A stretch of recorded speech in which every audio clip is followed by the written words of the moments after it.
संतों के महामहिम वचनों के अनुसार जो चलता है वो पुण्य एकत्रित करता है, और जो कुमार्गगामी बुद्धि के अनुसार चलता है वो पाप एकत्रित करता है।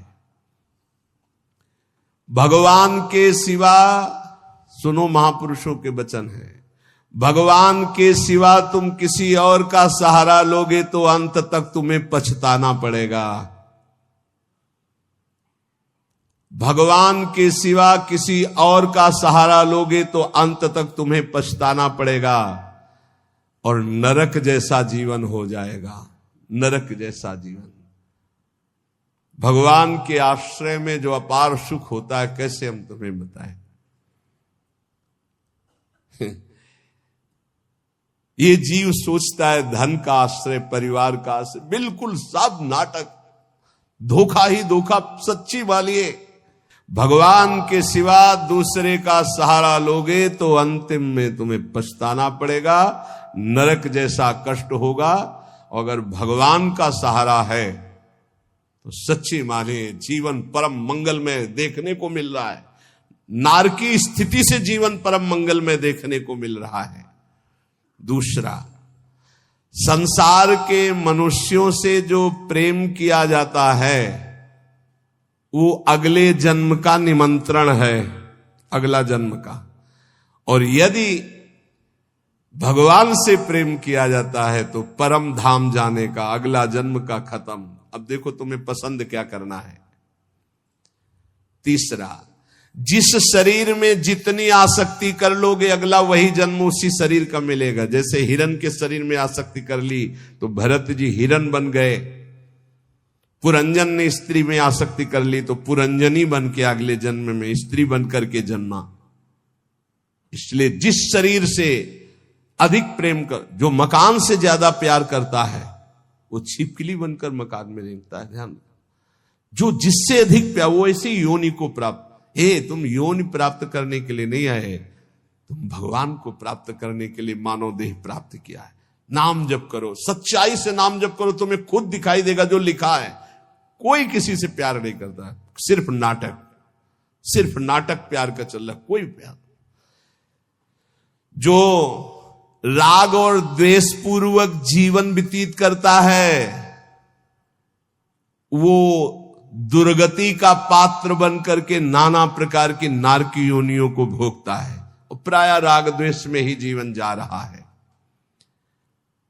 ये 18 दोष भोगने ही पड़ते हैं जो भगवान का भजन नहीं करता। भूख, प्यास, बीमारी, बुढ़ापा, राग, द्वेष, मोह, निंदा, चिंता, भय, खेद, विषाद, जन्म, मरण, विस्मय, शोक, मंद, अरति, कहीं मन नहीं टिक रहा, घोर अशांत, डिप्रेशन में, अरति। ये 18 दोष भगवत विमुख को भोगने ही पड़ते हैं। और यदि वो भगवान के आश्रित हो जाता है तो उसमें जैसे भूख है, प्यास है, बीमारी है, बुढ़ापा है, इन सब में भगवान का एक विशेष कृपा प्रसाद रहता है। देखो, बेटा और बहू की कथा सुन चुके। एक संत भगवान ने कभी शिष्य नहीं बनाए थे, श्रीधर बाबा। और जब वृद्धावस्था आई तो अपने लोग 8-10 संतों की होड़ लगती थी कि देखो आपने 1 घंटा सेवा की है, अब आप हटिए, अब हम सेवा। और जानते उनको कैसे सोच कराई जाती थी? ऐसे टांग लिया जाता था दोषण और ऐसे हाथ में कराई जाती थी। क्यों? क्योंकि भजन करते थे। सौभाग्य था किसको शौच कराने को मिले, किसको स्नान कराने को मिल जाए, किसको वस्त्र धारण। ये सौभाग्य, भगवान के सिवा किसी को अपना नहीं माना। तो ऐसे गोद में, संतों की गोद में उनकी सेवा होती थी। और अंतिम समय राधा राधा मुख से निकल रहा था, सब संत कीर्तन कर रहे थे और ऐसे पधारे, पूछो मत। ये है ना कोई शिष्य, ना कोई जगह, ना कोई 1 रुपया। तो ऐसे भगवान की तरह अंतिम समय उनकी पूजा हुई। जब उनका शरीर असमर्थ था, ड्यूटी लगती थी, अलग अलग ड्यूटी थी। कई संत भगवान अपने ड्यूटी लगी थी कि इतने बजे से इतने, और लड़ाई होती थी। देखो आपने 1.25 घंटा आज कर लिया, 15 मिनट ज्यादा कर लिया, अब आप हटिए, आप मुझे तो कहते यार थोड़ी देर और कर ले। मतलब लोभ लगता कि जितना अधिक मैं सेवा कर पाऊं। क्यों? क्योंकि भजन परायण थे और वहां पैदा किया है, संपत्ति दी है, लात मार रहे। भगवान से विमुख जो है उसे 18 दोषों को भोगना पड़ता है।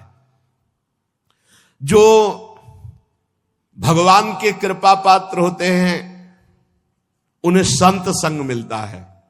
जिन्हें संत संग मिलता है उनमें अंत काल में जैसे भगवत प्राप्ति होगी वैसा संयोग बना दिया जाता है। अंत काल में दादू मन ही सो मल उपजय, मन ही सो मल धोई, सीख चले गुरु साधु की, तो तू निर्मल होई। नाम जपे रुचि साधु को, साधु जपे रुचि नाम, दादू दोनों एक टक, यहू आरंभ यहू काम। कह रहे मन गंदा हो गया है, अब मन ही निर्मल हो तब बात बनेगी। कैसे निर्मल हो? बोले गुरु का उपदेश, साधु का संग, ये साबुन है, बहुत जल्दी मन को निर्मल कर देता है।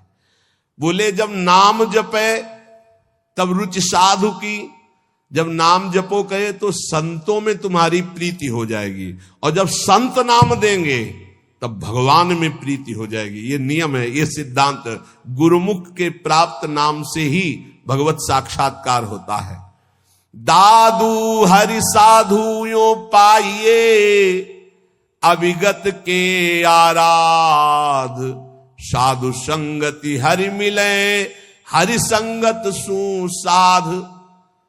बोले जब हरि की कृपा होती तो साधु मिलते हैं, और जब साधु की कृपा होती है तो उस अविगत परमात्मा की आराधना शुरू होती है, तब वो हरि मिलते हैं। तो हरि की कृपा का फल साधु, और साधु की कृपा का फल हरि दर्शन। हरि जब अव्यक्त कृपा करते तब संत दर्शन मिलता है। अब मोहि भा भरोस हनुमंता, बिनु हरि कृपा मिले नहीं संता। तो मन भुवंग बहु विष भन्या, निर्विष क्यों न होई, दादू मिलिया गुरु गारुणी, तो निर्विष किया सोई। बोले ये मन बड़ा विष फैलाता है, काम क्रोध लोभ मोह मद मत्सर बड़ा विषयी बना दिया। तो बोले अब ये विष कैसे उतरे? बोले गुरु गारुणी, विष उतारने वाले गुरुदेव हैं। जो गुरुदेव ने नाम मंत्र दिया है उसको जपो तो मन का सारा विष उतर जाएगा, निर्विकार मन हो जाएगा। पूजा मान बड़ाइयां, आदर मांगे मन, राम गहे सब परिहरे, सोई साधु जन।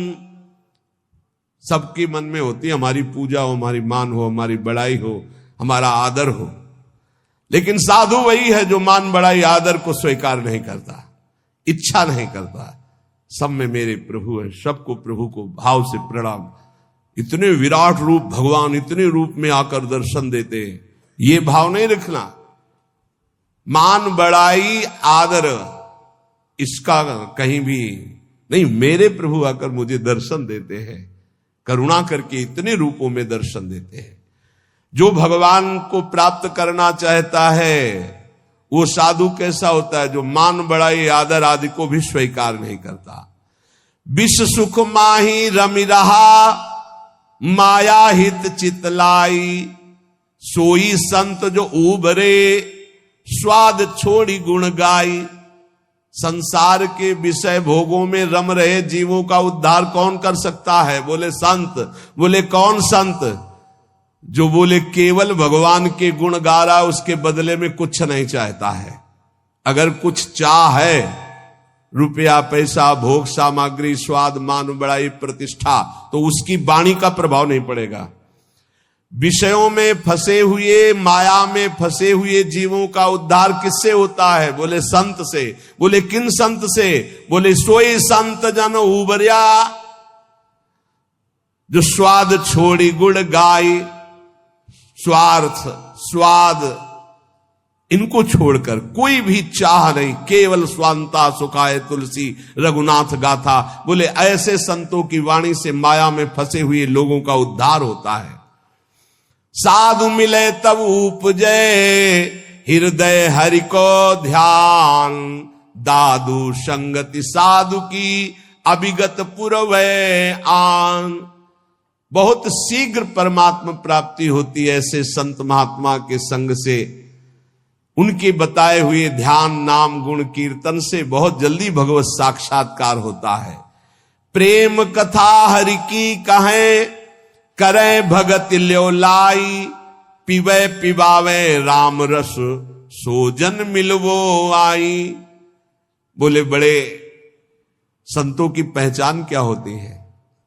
बोले जिनके पास बैठने से केवल भगवत चर्चा ही हो, हमारे आचरण सुधरे, हरि नाम में प्रीति हो, हरि चरणों में प्रीति हो, भक्ति का हृदय में प्रादुर्भाव हो, वो स्वयं भगवत रस पिए हुए हैं और वही भगवत रस हमें पिला सकते हैं। साहब सो सन्मुख रहे, सत्संगति में आई, दादू साधु सब कहें, सो निर्फल क्यों जाई। बोले साहब के सन्मुखता बनी रहेगी यदि संत संग रहेगा। साहब हरि, हरि के सन्मुख हो जाओगे, और सन्मुख होए जीव मोई जब ही, जन्म कोटि अगनासौ तबहि। करोड़ों जन्मों के पाप उस जीव के नष्ट हो जाते हैं जो भगवान श्री हरि की सन्मुखता प्राप्त कर लेता है। वो सन्मुखता साधु संग से प्राप्त होती। साधु संग कभी निष्फल नहीं हो सकता। अमोघश्च निर्वैरी सब जीव सो संत जना सोई, दादू एक आत्मा बैरी नाही कोई। संत वही, किसी भी संप्रदाय की मेड़ में नहीं, सब पूरा विश्व विश्वंभर सब जगह भास, एक ही परमात्मा तत्व अनंत ब्रह्मांडों में है। फिर मृत्यु लोक की बात क्या? निर्वैरी सब जीव सो संत जना सोई। सब किसी से बैर नहीं, सब अपने हैं, सब अपनी आत्मा है। दादू एक आत्मा बैरी नाही कोई, काहे को दुख दीजिए घट घट आत्म राम, दादू सब संतोषिए यही साधु को काम। घट घट में हमारे प्रभु रमे हुए हैं, जो उसका साक्षात्कार कर लेता है वही भगवत प्राप्त होता है। कैसे साक्षात्कार होता है? एक अक्षर पीव का सोई सत कर जानी, हरि नाम सतगुरु कहा दादुर सो परवाणी। जो गुरुदेव ने अक्षर बोला बस उसी पकड़। ये बहुत जगह महापुरुषों से मिला है। गुरु द्वारा दिए गए नाम मंत्र का अद्भुत चमत्कार है, बस उसी में लग जाओ, जितना जपोगे उतना ही लाभ मिलेगा। दादू नी का नाम है, तीन लोक तरी जाए, रात दिवस रटिबो करे। रात दिन बड़े भाग्यशाली जिनको ये पता है कि जाना है मुझे, तो खूब अधिक धन कमा ले, नाम रूपी धन। राधा राधा राधा राधा वल्लभ राधा वल्लभ। दादूनी का नाम है, हरि हृदय न विसारी, मूर्ति मन माही बसे सांस सांस संभारी। तब जानना कि हमारा नाम रंग ला रहा है, जब हर श्वास में नाम चले और सामने नामी की छवि विराजमान हो। दादू साहब कह रहे, मूर्ति मन माही बसे सांस सांस संभारी। दादूनी का नाम है, आप कहे समझाई, और आरंभ सब छाण दे, हरि नामो ल्यो लाई। केवल लगन लगा लो नाम में, सब पूर्ति हो जाए। जितना नाम अधिक जपोगे। श्री भगवान गीता जी में कहते हैं कि कई प्रकार के हमने यज्ञों का वर्णन किया। श्रेयान द्रव्य मयाद्यज्ञाज ज्ञान यज्ञ परंतप, सर्वम कर्माखिलम पार्थ ज्ञाने परिसमाप्यते। बड़ी यज्ञ अभी कल चर्चा की थी कि श्री भगवान ने बताया ब्रह्म यज्ञ, द्रव्य यज्ञ, स्वाध्याय यज्ञ, तप यज्ञ, प्राणायाम यज्ञ, भगवदर्पण यज्ञ, अभिन्नता यज्ञ, कर्तव्य कर्म रूपी यज्ञ, विषय हवन रूपी यज्ञ, समाधि रूपी यज्ञ, योग यज्ञ, स्तंभ प्रवृत्ति, ये सब यज्ञ हैं। इन सब यज्ञों में भगवान कह रहे हैं जो द्रव्य यज्ञ है, रुपया पैसा से जो यज्ञ होती है, ये जितनी भी यज्ञ हैं इन सब में ज्ञान यज्ञ श्रेष्ठ है। सर्वम कर्माखिलम पार्थ ज्ञाने परिसमाप्तये, इसलिए श्रेयान द्रव्य मया दज्ञाज ज्ञान यज्ञ परंतप। परम कल्याण जो होता है वो ज्ञान होने से होता है। इतना तो ज्ञान हो जाना चाहिए कि हमारा स्वरूप भगवान का अंश है, भगवत स्वरूप है। हम शरीर में फंस गए और मुझे मुक्त होना, इस शरीर से, इस शरीर से मुक्त होना है। अगर इस शरीर से मुक्त नहीं हुए तो बहुत घटिया शरीर मिलने वाले हैं, कीड़ा मकोड़ा कितने योनियां हैं।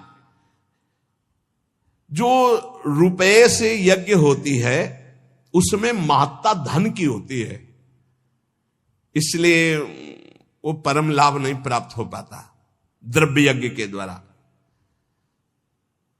द्रव्य यज्ञ में सब पदार्थ आ जाते हैं यज्ञ के, क्योंकि वो सब अर्थ से प्राप्त होते हैं। एक द्रव्य यज्ञ करे 10 अश्वमेध यज्ञ, और एक बार श्री कृष्ण को भाव से प्रणाम कर ले तो 10 अश्वमेध यज्ञ करने वाला श्री कृष्ण को प्रणाम करने वाले की बराबरी नहीं कर सकता। अब आप विचार करो द्रव्य यज्ञ कितना छोटा है जिसको बहुत बड़ा माना जाता है। यहां भगवान कह रहे हैं द्रव्य यज्ञ से श्रेष्ठ है ज्ञान यज्ञ, क्योंकि सभी यज्ञ कर्मजन्य और कर्म करने वाले में यह रहता है कि मैंने ये किया। एक हमने देखा है यज्ञकर्ता को अभिमान रहित, अंदर के कितने विशुद्ध भाव होते हैं धार्मिक पुरुषों में। उनकी मैदा की कई फैक्ट्रियां थी, वो आते थे पूर्व गुरु आश्रम में जब संन्यास मार्ग में थे, 10 गाड़ी उनके साथ होती थी। बहुत दूर से गाड़ी और पादुका उतार करके सबको वहीं रोक कर अकेले आते। उन्होंने जब यज्ञ कराई तो सब जो यज्ञ के, एक हाथ में टोकरी एक हाथ में सोनी, जहां कोई खा पी के फिर हर सुविधाएं सब पवित्र वैदिक सिद्धांत से होना, और उनका काम केवल यही था झाड़ू और टोकरी ले। पूरे किलोमीटर में यज्ञ मंडप था, पूरी सब व्यवस्थाएं, और अकेले, किसी का चंदा नहीं, क्योंकि खूब अर्थ था, और वो स्वयं ये करते थे। जब कोई उनसे पूछता यज्ञ, कहीं भी कोई पोस्टर बैनर नहीं, और कोई पूछता यज्ञ कौन कराते, तो हमें तो पता नहीं, हम तो यहाँ दोना पत्तल फेंकने की सेवा मिली, बस वो जानते हैं। कोई नहीं जानता था यज्ञ कौन करा रहा। खूब आनंद मंग ऐसे कोई द्रव्य यज्ञ करने वाले बिरला होते हैं जो भगवत समर्पित होते हैं, पर उनको ज्ञान है इस बात का कि तो दियम वस्तु गोविंदम तो भ्यमेव समर्पे, देनहार कोई और है देत रहते दिन रैन, लोग भरम मोपे करे तासो नीचे नयन। ऐसे वो महान गृहस्थ में रहते हुए भी वो महान याज्ञिक थे, यज्ञ करने वाले। तो जब द्रव्य यज्ञ कराई जाती है तो उसमें कहीं ना कहीं अहम स्फुरित हो जाता, मैंने इतने करोड़ अर्पित किए, मैंने इतने लोगों को पवाया। तो जीवन मुक्त होने के लिए वो पर्याप्त नहीं रह गया, क्योंकि अहम का लय होना चाहिए। इसीलिए भगवान कह रहे सर्वम कर्माखिलम पार्थ ज्ञाने परिसमाप्तये। ज्ञान में क्या होता है, अहम का नाश हो जाता है। इसलिए भगवान यहां कह रहे कि सबसे बढ़िया यज्ञ है ज्ञान यज्ञ। अंतःकरण में 3 दोष होते हैं जिनके कारण भगवत साक्षात्कार नहीं हो पाता। मल कहते हैं संचित पाप को।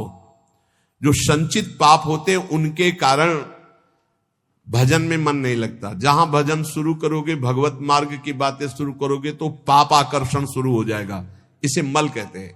दूसरा होता है विक्षेप, चित्त का चंचल होकर बार बार भोगे हुए विषयों का चिंतन करना, इसे विक्षेप कहते हैं। आवरण कहते हैं अहंकार, अज्ञान। इन 3 के कारण जीव की भगवान में रुचि नहीं होती और भगवान की प्राप्ति में बाधा ये 3 पहुंचाते। मल, संचित पाप, विक्षेप, भोगों के प्रति चित्त का चंचल होना, आवरण, अहंकार, अज्ञान।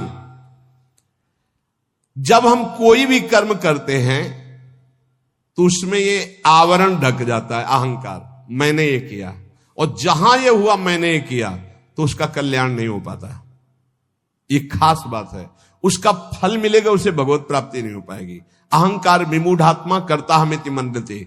अहंकार में मूढ़ता बनी रहती है और ये रहता है कि मैंने ये किया, और जब मैंने ये किया तो अवश्य भोगना पड़ेगा, चाहे शुभ हो या अशुभ हो, भगवत प्राप्ति नहीं होगी। जब हमें किसी महापुरुष का आश्रय मिलता है, संत महात्मा का, और वो जब हमें उपदेश करते हैं, तब हमें समझ में आता है कि सारे कर्म भगवान के लिए करने हैं। हमारे पास जो शारीरिक बल, रुपया, पैसा, भोग सामग्री, सब श्री भगवान की, तो हम भगवत भाव से जब कर्म करके भगवान को समर्पित करने लगते हैं, तो हमारे अंदर के दोष नष्ट होने लगते हैं। मल पहले नष्ट होगा, संचित पाप भस्म होंगे। अब हमको थोड़ा विवेक आने लगा कि जितने भोग भोगे उनमें कोई सुख तो है नहीं, तो बार बार चित्त जो भोगों की तरफ जा रहा था उसे वापस करने लगे, तो विक्षेप नष्ट होने लगा।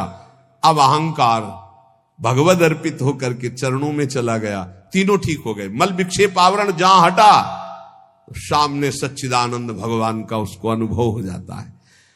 अब बोले ये मल विक्षेप आवरण हटाने के लिए जो साधु संग चाहिए, गुरु का संग चाहिए, वो कैसे प्राप्त हो? बोले जब विवेक, वैराग्य, समदमादि सठ संपत्ति, मुमुक्षता, श्रवण, मनन, निधिध्यासन, तत्व पदार्थ संशोधन, ये जो दैवी भागवती ज्ञान के साधन है, इनकी जब प्राप्ति की इच्छा होती तो गुरु बनाने की इच्छा होती। कोई ऐसे संत मिले, कोई ऐसे सदगुरु मिले। देखो भगवान सामने विराजमान है अर्जुन के, और कह रहे हैं कि जब कभी मल विक्षेप आवरण हटाने के लिए ज्ञान की आवश्यकता होती है, तो गुरु की प्राप्ति की इच्छा होती है। तो अपने मल विक्षेप आवरण को हटाने के लिए, कल्याण प्राप्ति के लिए, मंगल के लिए, सुख प्राप्ति के लिए, ज्ञान यज्ञ के लिए, तत्व ज्ञान के लिए किसी संत का आश्रय लो। कैसे? बोले तद्विद्धि प्रणिपातेन परिप्रश्नेन सेवया उपदेक्षन्ति ते ज्ञानम ज्ञानिनस्तत्वदर्शिनः। भगवान से पहले प्रार्थना करो कि हमको तत्वज्ञानी महात्मा मिल जाए। बड़ा मुश्किल है तत्वज्ञानी महात्मा मिलना। ये छोटी छोटी मेड़े ऐसी बन गई हैं, लड़ाई झगड़ा, एक दूसरे की निंदा स्तुति समझे नहीं पा रहे। जैसे जमीन में खड़े होकर देखो तो कोई 7 खंड की, कोई कुछ ऐसे बिल्डिंग, और थोड़ा हेलीकॉप्टर में बैठ के देखो ऊपर उड़ के, तो सब एक जैसा दिखाई देने लगेगा। तो जो ऊंचाई में चढ़ा हुआ महापुरुष है वो एक जैसा दिखता है, सब जगह एक है। देखो शास्त्रों में हमने, वैदिक सिद्धांतों में भी पाया, आ ब्रह्म है, आ। अब आप कुछ भी बोलो, आ निकलेगा। सर्वव्यापी ब्रह्म आ है, ये हमने शास्त्रों में पाया। का, खा, गा, चा, छा, टा, ज्ञा, का से लेके ज्ञा तक कोई भी अक्षर बोलो, आ निकलेगा। अब जो अक्षर है वो ब्रह्ममय है। ऐसे ही चराचर जगत ब्रह्म में, सर्वम खलमिदम ब्रह्म। अब ये वेद सिद्धांत पढ़ते हैं, लड़ाई झगड़ा कहां रह गया, कहां निंदा स्तुति रह गई, कहां राग द्वेष रह गया, कहां छोटा बड़ा रह गया, कहां अपना पराया रह गया। यही समझ। सनातन आकाश की तरह है, ध्यान रखना। सनातन धर्म आकाश की तरह है, सनातन धर्म वायु की तरह है, सनातन धर्म जल की तरह है, सनातन धर्म पृथ्वी की तरह है, सनातन धर्म सूर्य की तरह है। जहां देखो वहीं सनातन सूर्य है, सनातन वायु, सनातन जल, सनातन भूमि, सनातन आकाश, सनातन अग्नि, अंदर और बाहर, यह है सनातन। तो ब्रह्म सनातन, परमात्मा सनातन, तो धर्म सनातन। उसको समझो, ये छोटी छोटी मेड़े नहीं। सनातन, सनातन आकाश की तरह है, सनातन वायु की तरह है, सनातन अग्नि की तरह है, सनातन जल की तरह, सबका भरण पोषण सनातन। भगवान सबसे पहली बात कह रहे हैं, ज्ञानिनस तत्वदर्शिना। किसका संग करना है? तत्वज्ञानी का। हरिवंश महाप्रभु कह रहे कैसे प्रिया प्रीतम के प्रेम में जाओगे? बोले ये क्रूरापि पापिनो न च सताम संभाष्य दृश्या से सर्वान वस्तुतया निरीक्ष परम स्वाराध्य बुद्धिर्मम। सबको आराध्य रूप में देखो, चाहे पापी हो चाहे पुण्यात्मा, सब में राधा वल्लभ लाल विराजमान है। यह आचार्य का आदेश है। यह है ज्ञानिनस तत्वदर्शिना, सब जगह अपने इष्ट को देखना। ये कहां मिलेंगे? ये भगवान मिलाएंगे।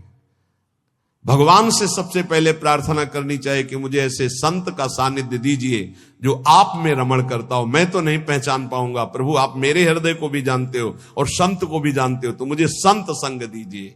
अब मोहि भा भरोसा हनुमंता, बिनु हरि कृपा मिले नहीं संता। और जब संत मिले तब क्या करो? तो बोले तद्विधि प्रणिपातेन परिप्रश्नेन सेवया। अर्जुन पहले उन महापुरुषों के पास जाए तो जाकर उनको साष्टांग दंडवत करे। संपूर्ण आत्मसमर्पण का भाव साष्टांग दंडवत में माना जाता है। ऐसा भगवान क्यों कह रहे? क्योंकि बिना श्रद्धा के आपको ज्ञान प्राप्त नहीं हो सकता। श्रद्धावान लभते ज्ञानम। अगर श्रद्धा कमजोर है तो ज्ञान नहीं प्राप्त हो सकता। अगर वास्तविक किसी संत का लाभ लेना है तो श्री भगवान ने आदेश किया, पहले अहंकार छोड़ो, पहले कोरे कागज की तरह उनके पास जाओ। यहां इतनी लिखा पढ़ी करके आते कि डस्टर चलाने को मना ही नहीं होता। इतनी लिखा पढ़ी पहले से ही रखी हुई है, बिल्कुल बेकार। आप सच्ची मानिएगा 70 वर्ष जीवन के हो गए, अभी तक ये नहीं निर्णय कर पाए कि मुझे चलना किधर है। अहो भाग्य है आप लोगों का जिनको ये चित्त का समाधान हो गया कि मेरा मार्ग क्या है। नहीं, 70 वर्ष हो गए और अभी ये नहीं पता कि चौराहे पे खड़े कि जाऊं किधर, ज्ञान मार्ग में जाऊं कि ध्यान मार्ग में जाऊं कि योग मार्ग में जाऊं, भजन मार्ग में जाऊं कि, अभी तक ये निर्णय नहीं। भगवान कह रहे किसी ज्ञानी महापुरुष का आश्रय लेना है तो श्रोत्री और ब्रह्मनिष्ठ दो बातें कही है।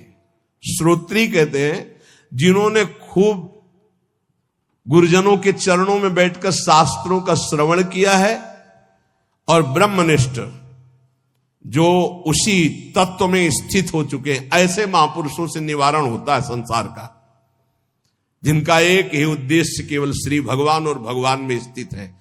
भगवान आदेश करते प्रणिपातेन, उन महापुरुषों के पास जाए, हाथ जोड़कर साष्टांग दंडवत करे, नीचवत सेवेत सदगुरुम, अपने को सबसे नीचवत मान करके सदगुरु का सेवन करे।